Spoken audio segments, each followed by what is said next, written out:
같이 읽겠습니다. 찬송하리로다. 하나님 곧 우리 주 예수 그리스도의 아버지께서 그리스도 안에서 하늘에 속한 신령한 복을 우리에게 주시되. 아멘. 예, 그리스도 안에서 하늘에 속한 모든 신령한 복이 바로 우리가 얻은 구원이라 할 수 있겠습니다. 구원은 우리 모든 그리스도인들이 가장 크게 관심을 갖고 있는 문제인 것입니다.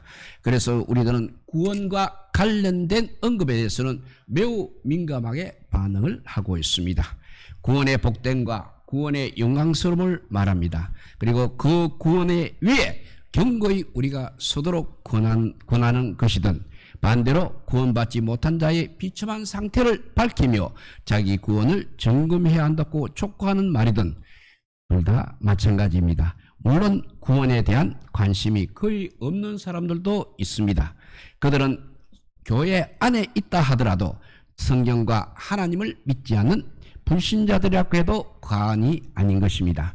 최소한 교회 안에서 참으로 예수님을 믿거나 또 그야말로 예수님을 믿거나 믿고자 하는 자들에게 구원의 문제는 가장 큰 관심 중에 하나가 되어야 하는 것입니다. 이 구원이야말로 우리 모두의 영원한 운명과 관련된 문제이기 때문에 그렇습니다.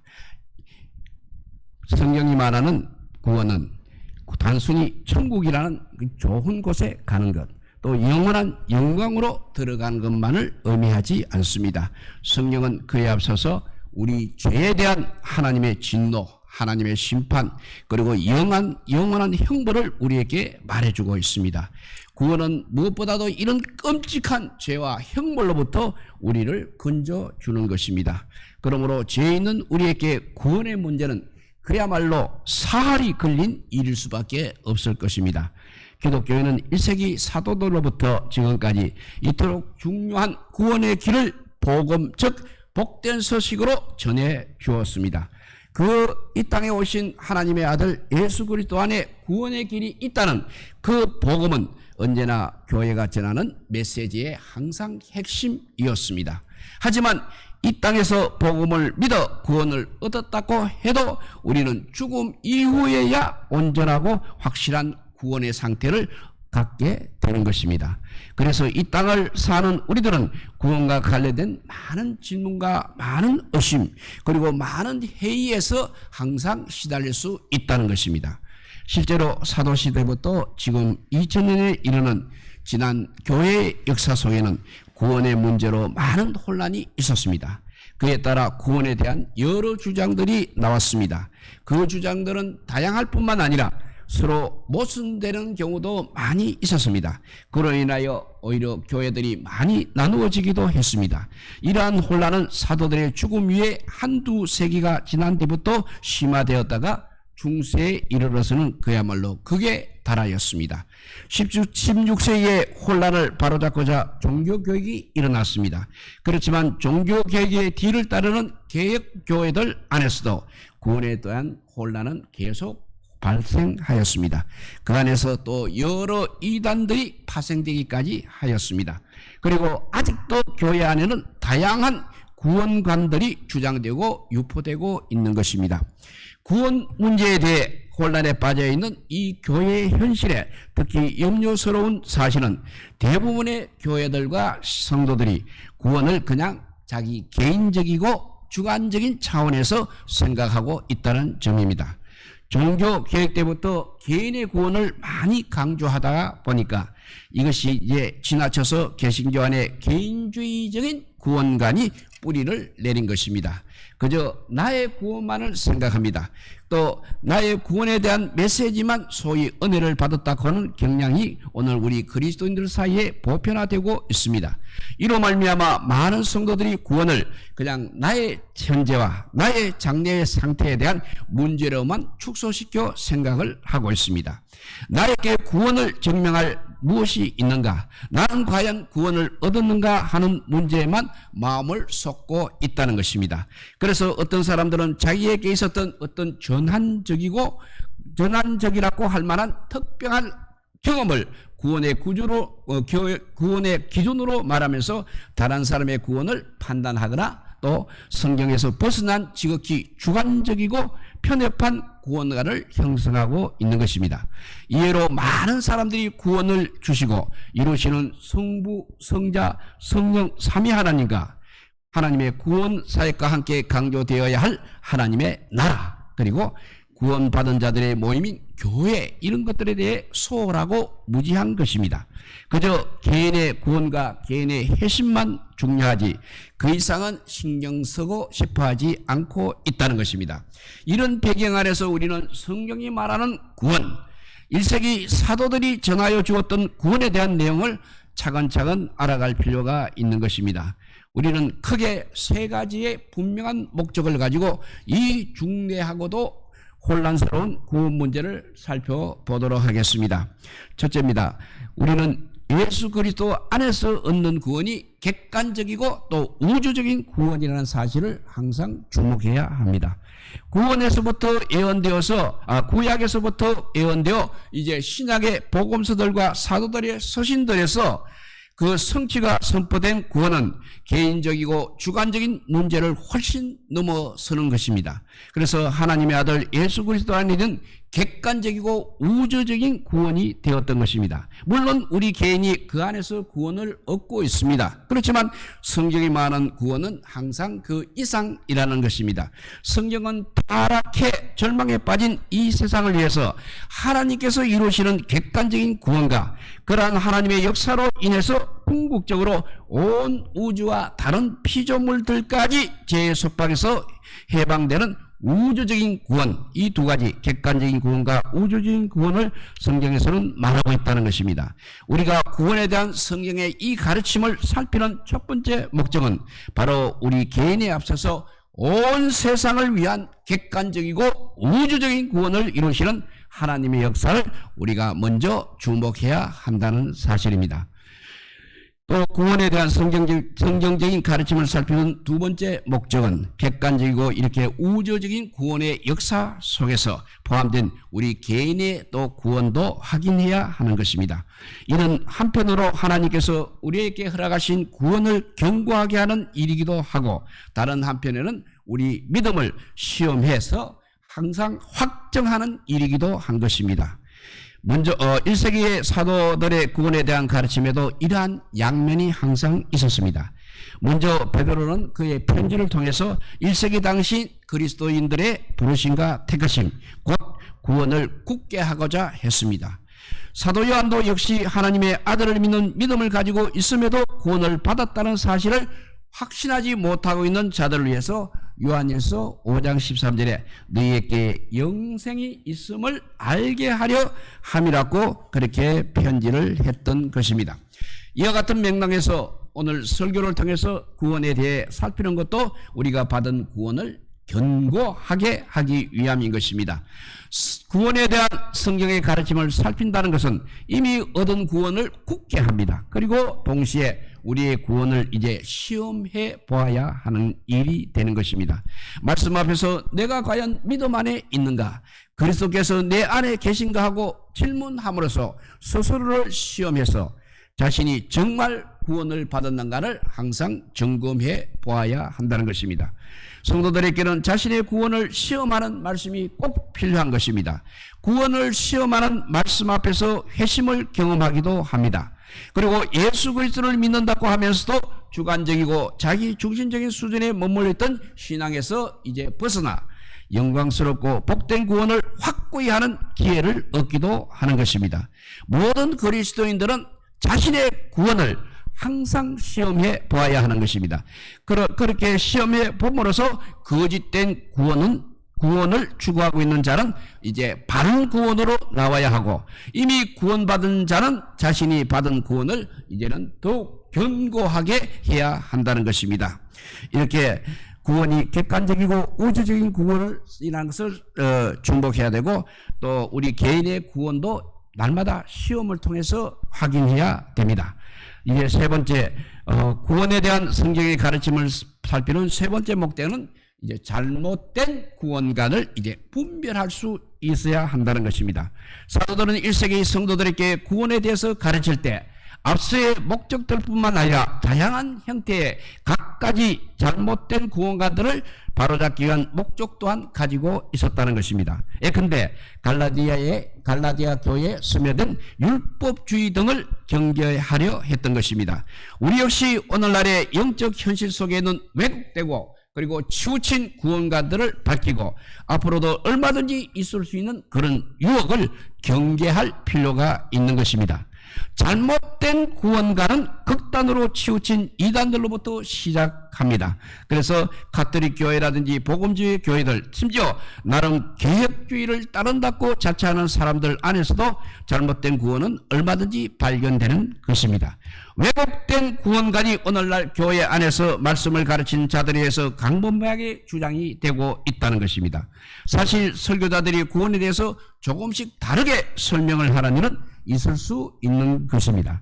사실 종교개혁 이래로 지금까지 구원에 대해서 나름대로 연구한 사람들이 저마다 조금씩은 그 내용을 다르게 설명해 왔을 만큼 구원에는 그렇게 신비하고 완전하게 설명하기 어려운 면이 있는 것입니다. 어떤 사람은 균형을 잃고 극단적으로 치우친 구원론을 주장하며 자신의 편협한 관점과 다르게 되면 모두 틀렸다고 판단해 정죄를 하고 있습니다. 그렇지만 우리는 그런 태도는 항상 지양해야 하는 것입니다. 극단으로 치우친 구원가는 결국 구원을 무기로 해서 사람들을 올가매고 구속하는 현상을 낳고 있습니다. 구원을 빌미로 사람들을 미혹하는 이단들의 형태도 바로 이런 치우침과 연관이 있는 것입니다. 한국교회의 암덩어리처럼 번져 사회적으로 많은 문제를 일으키고 있는 수많은 이단들은 모두 이렇게 구원을 미끼로 사람들을 오가맬 뿐 아니라 속박하고 있는 것입니다.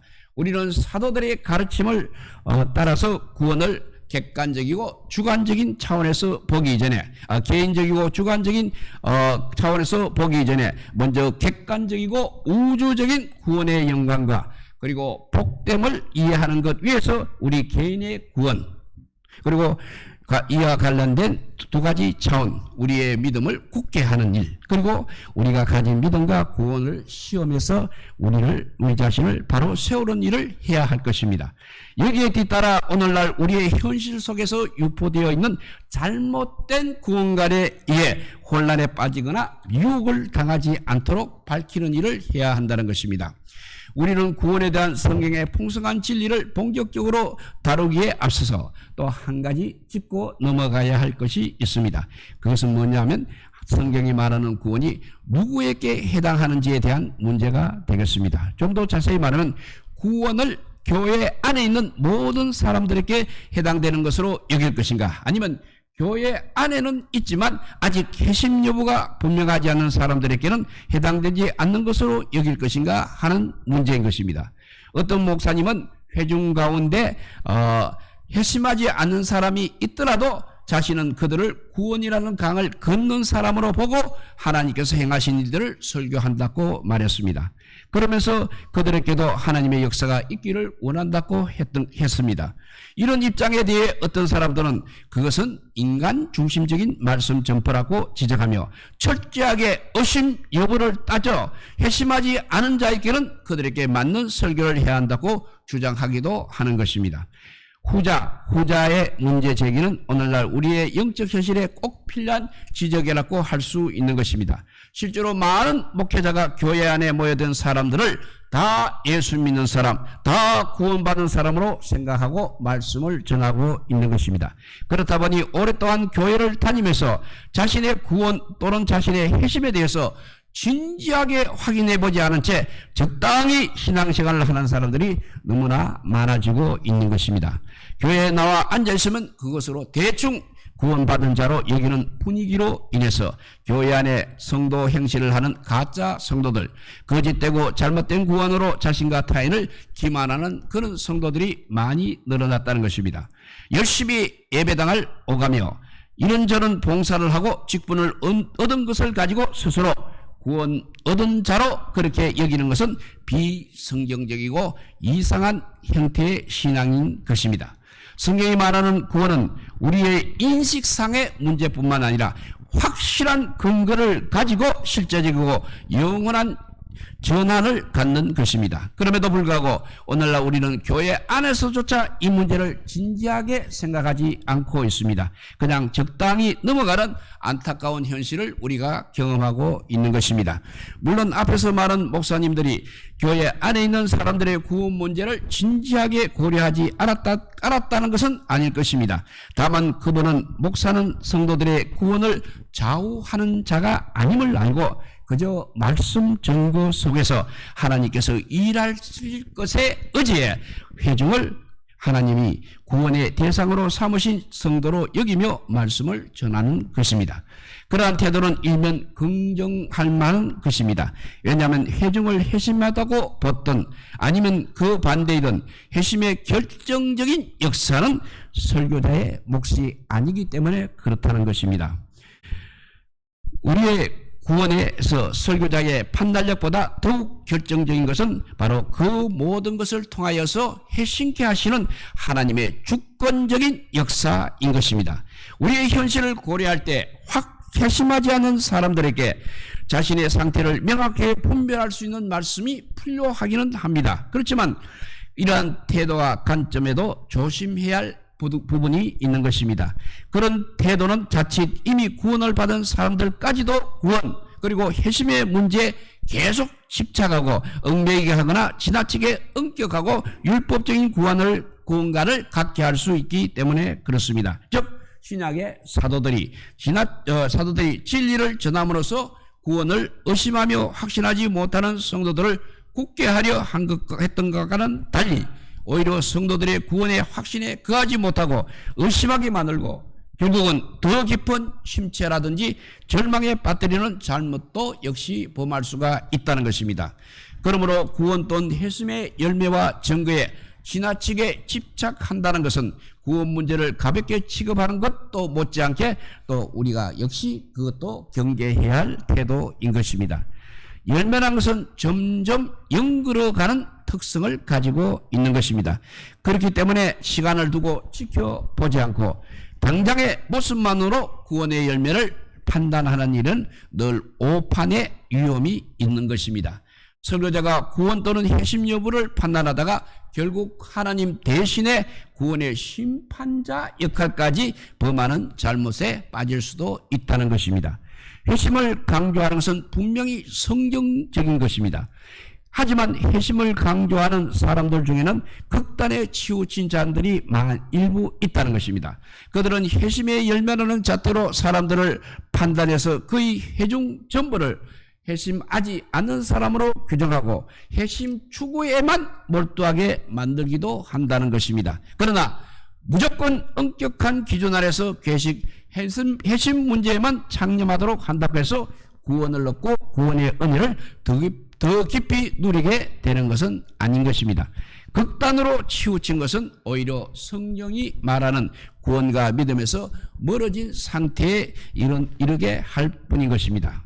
우리는 성경이 가르치는 이 구원을 주의를 기울여 살피되 구원에 대한 이는 양극단의 태도는 역시 지양해야 하는 것입니다.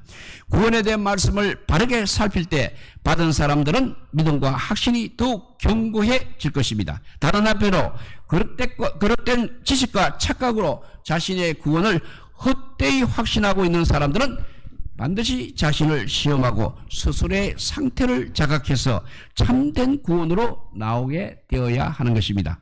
물론 우리 안에는 이 일을 주도하시는 분이 계시는데 그분이 바로 성령 하나님이십니다. 다만 구원에 대한 말씀은 성령의 역사를 살피려는 도구로 사용될 뿐인 것입니다. 우리들 중에는 분명히 구원받은 자와 그렇지 않은 자가 있을 것입니다. 물론 누가 구원에 속한 자인지에 대한 우리의 추측이 또 틀릴 수도 있는 것입니다. 하지만 우리 중에 두 부류의 사람이 있다는 사실은 부정할 수 없는 것입니다. 하나님께서 보실 때 죄와 허물로 죽은 상태에 그저 머물러 있는 사람들과 또 죄에서 이제 구원을 받아서 새 생명 가운데 있는 사람들이 명확하게 구분될 것입니다. 스프롤이라는 사람은 더 구체적으로 구원의 관점에서 볼 때 세상에는 이제 두 부류가 아니라 네 부류의 사람이 있다고 그렇게 말하고 있습니다.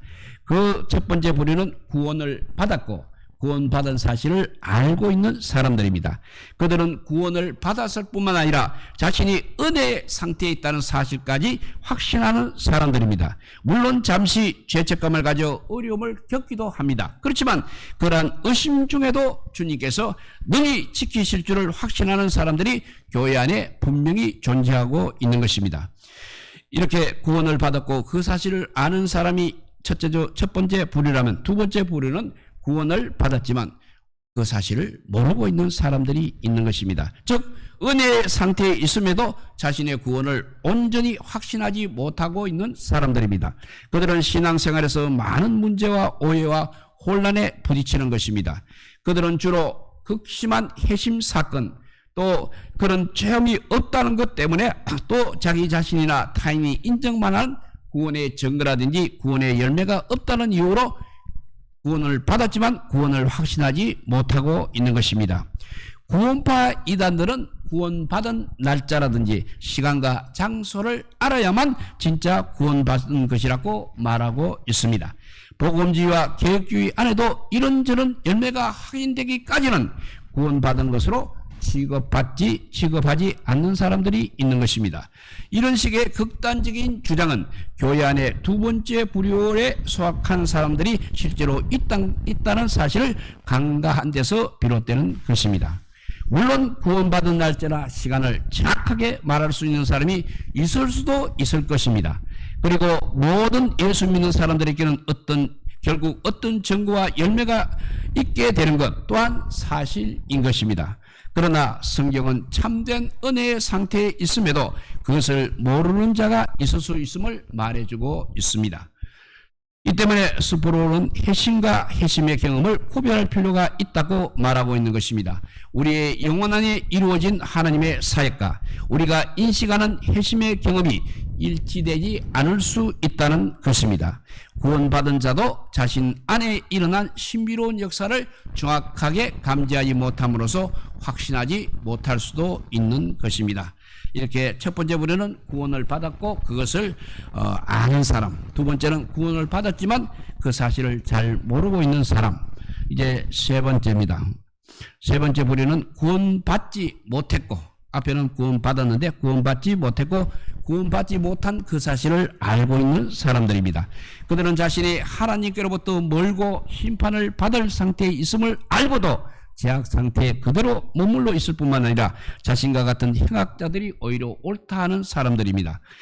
그들은 자신에게 정확하고 확실한 믿음이 없다는 것을 알고는 있지만 그러한 상태를 방기하고 있다가 종종 임종이 가까워 왔을 때 목사님을 불러 구원받지 못한 자신의 상태를 호소하기도 하는 것입니다. 이렇게 부류는 구원을 받지 못했다는 사실을 아는 사람들이 있는가 하면 마지막 네 번째 부류는 구원을 받지 못했음에도 불구하고 그 사실조차 모르는 사람들입니다. 즉 은혜의 상태에 있지 못한데도 자신이 그냥 구원받은 줄로 착각하고 있는 경우가 되겠습니다. 교회 안은 이렇게 자신의 구원과 관련해서 거짓된 확신을 가지고 있는 사람들, 스스로를 기만하며 열심을 내는 부류가 있는 것입니다. 예수님께서는 마태복음 7장에서 거짓된 확신 속에서 살다가 마지막 날에 주님 앞에 서서 제가 주의 이름을 무엇을 하고 무엇을 했습니다 라고 말하는 자들에게 내가 너희를 도무지 알지 못한다고 말할 것이라고 하셨습니다. 우리는 교회 안에서 이렇게 구원받은 사람과 구원받지 못한 자가 섞여 있다는 것입니다. 더 구체적으로 또 네 가지 부류의 사람들이 있다는 사실을 항상 염두에 둘 필요가 있는 것입니다. 우리가 살펴볼 구원에 대한 말씀은 이 네 부류에 속한 자들 모두를 위한 것입니다. 구원을 받았고 그 사실을 확실하게 아는 사람은 앞으로 살필 내용을 통해서 구원의 복됨과 풍성함을 더 분명하게 확인하고 누리게 될 것입니다. 그리고 구원을 받았음에도 그 사실을 알지 못하고 힘들어하는 사람에게는 오늘 말씀이 그의 구원을 확인하고 굳게 해주리라 믿습니다. 또한 구원을 받지 못한 사람들에게도 참된 구원의 은혜 앞에 나오게 되는 계기가 될 수 있기를 바라는 것입니다. 구원의 진리를 살필 때 우리가 기억해야 할 가장 우선적인 사실, 특히 우리가 주목해 보고자 하는 바는 구원이 우리의 것에 우리에 의한 것이 아니라는 것입니다. 하나님의 역사에 일하는 점을 늘 주목해야 하는 것입니다. 물론 회개나 성화의 과정 속에 우리가 구원에 반응하는 사람으로서 참여하는 부분이 있습니다. 그렇지만 그것은 상대적으로 적은 부분일 뿐인 것입니다. 구원의 모든 역사는 눈에 보이는 우리의 모습을 따른 것이 아니라 절대적으로 보이지 않는 우리 하나님의 사역에 따른 것입니다. 우주적인 계획과 구속의 성취, 그리고 우리가 은혜에 인격적으로 반응하고 변화하기까지 배후에서 섭리의 구원을 이루어 가시는 은밀하고 신비로운 우리 하나님의 크신 역사 속에 구원이 이루어지는 것입니다. 물론 구원 문제를 성경적으로 그리고 균형 있게 다루는 일은 그리 간단하지는 않는 것입니다. 지금까지도 구원에 대한 진술들에는 항상 혼란과 다양한 견해가 존재하고 있습니다. 구원의 순서 등에 대한 문제는 그 난해함 때문에 개혁주의 안에서도 조금씩 설명을 달리하는 경우가 있는 것입니다. 심지어 성경에서 벗어난 설명과 판단이 교회 안에서 버젓이 영향력을 형성하고 있는 경우도 있다는 것입니다. 앞서 말한 것처럼 어떤 사람들은 자신이 알고 있는 것이 아니면 구원이 아닌 것처럼 다른 사람을 몰아세우기도 하는 것입니다. 구원 또는 회심의 열매를 강조하며 사람들의 반응에만 주로 초점을 맞춰 구원 문제를 말함으로써 잘못에 빠진 것입니다. 또 어떤 사람은 정반대로 인간의 반응은 뒤로 하고 하나님의 주권이나 은혜의 역사에만 초점을 맞춤으로써 치우치기도 하는 것입니다. 우리는 이렇게 혼란스러운 영적 현실 속에서 진지하고도 조심스럽고 겸손하게 구원에 대한 문제들을 차근차근 살펴볼 필요가 있는 것입니다.